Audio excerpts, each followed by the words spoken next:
Hi అండి మీ అందరికీ. ఇంకా అక్కడైతే అప్సరా బాదం పాలు అయితే తాగేసాము. ఇంకా రిటర్న్ విజయవాడ అయితే బయలుదేరాము. బయలుదేరిన తర్వాత దారి మధ్యలో అంటే ఉయ్యూరు ఆ ఊరు దగ్గరికి రాగానే నాకు కొంచెం బాగా స్మెల్ వచ్చేస్తున్నాయండి చేపలైతే. అంటే మనం ఎలాగ పొయ్యిలో కాల్చుకుంటాం కదా, అలా కాల్చిన స్మెల్ అయితే బాగా వచ్చేస్తుంది. ఏంటా అని చెప్పి చూసి ఒక్కసారి ఒక క్షణం పక్క కాపు, ఏంటో చూస్తాను అని చెప్పేసి బండి దగ్గర అయితే ఆపాము సైడ్కి. ఆపితే ఆ కవరు, అది రొయ్యలు ఉన్నాయండి, రొయ్యలు కాదు, నెత్తళ్ళు. నెత్తళ్ళు బాగా ఫ్రై అది కాలిపోతూ ఉన్నాయి అన్నమాట. ఆ సంచి సైలెన్సర్కి తగిలి కాలిపోయి ఆ నెత్తళ్ళు కూడా ఫ్రై అయిపోతున్నాయి. బాగా బాగా ఘాటైన స్మెల్ వచ్చేసిందండి. ఏంటా అని చెప్పి చూస్తే ఇంకా అలా అయిందనమాట.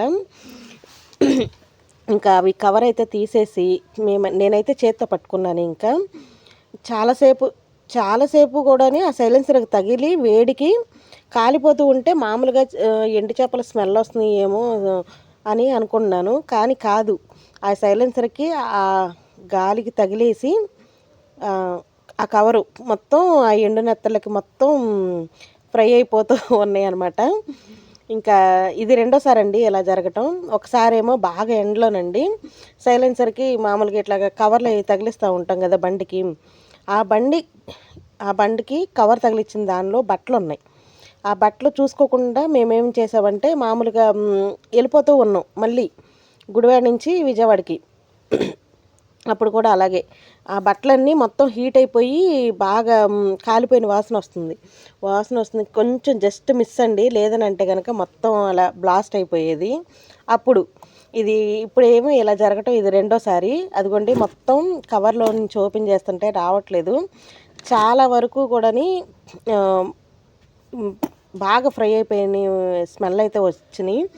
కాకపోతే మేము అక్కడ బిల్లు ఒక 1400 దాకా చేసాము బిల్లు. అంటే మళ్ళీ వెళ్ళాం కదండి, పద్దాకా వెళ్ళడం కూడా కుదరదు. ఇంకా అందుకని చెప్పేసి 1 కేజీ రొయ్యలు, కేజీ ఎండు చేపలు, ఒక 100 రూపాయల రొయ్యి పొట్టు, ఇలాగ అవి కొంచెం అయితే తీసుకొచ్చాము. కానీ ఇంకా చూడబట్టి సరిపోయింది. కానీ లేదనంటే కనుక మొత్తం అక్కడే ఆ బండికి, ఆ బైక్ తగిలించిన బండికి అయితే మొత్తం ఫ్రై అయిపోయాయి. మా వారు అంటున్నారు, నీ ముక్కు బాగా పనిచేసిందే, లేకపోతే కనుక మొత్తం పోయాయి,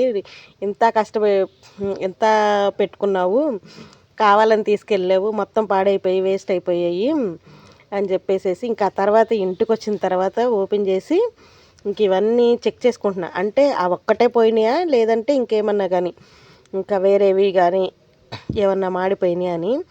లేదండి, ఒక్కటే నెత్తళ్ళు మాత్రమే ఎక్కువగా బాగా ఫ్రై అయిపోయిన వాసన అయితే వచ్చేసింది. ఇంకా అమ్ముంది. ఇంకా ఒక రొయ్యి పొట్టు అయితే తీసేసి ముందు ప్లేట్లో అయితే వేసేసాము.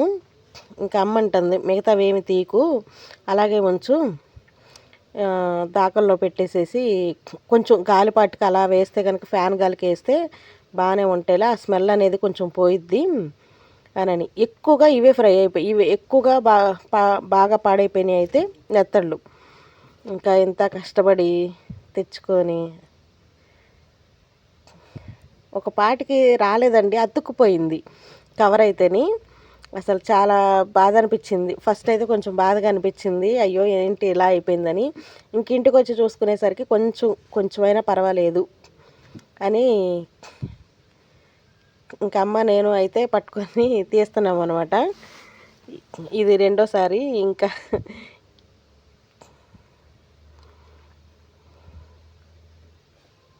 కానీ ఇవన్నీ తెచ్చినా కానీ మళ్ళీ ఒక్కొక్కటి ఉన్నది నలుగురమైనా కానీ ఒక్కొక్కళ్ళు తింటారు, ఒక్కొక్కళ్ళు తినరండి. ఇందులో కూడా మళ్ళీ ఎంచాలన్నమాట. ఇంకేమన్నా పచ్చడి కానీ ఏమన్నా వండుకున్నప్పుడు పప్పుచారు అలా చేసుకున్నప్పుడు ఎండు చేపలు ఉపయోగపడతాయని అన్నీ తీసుకున్నా నేను.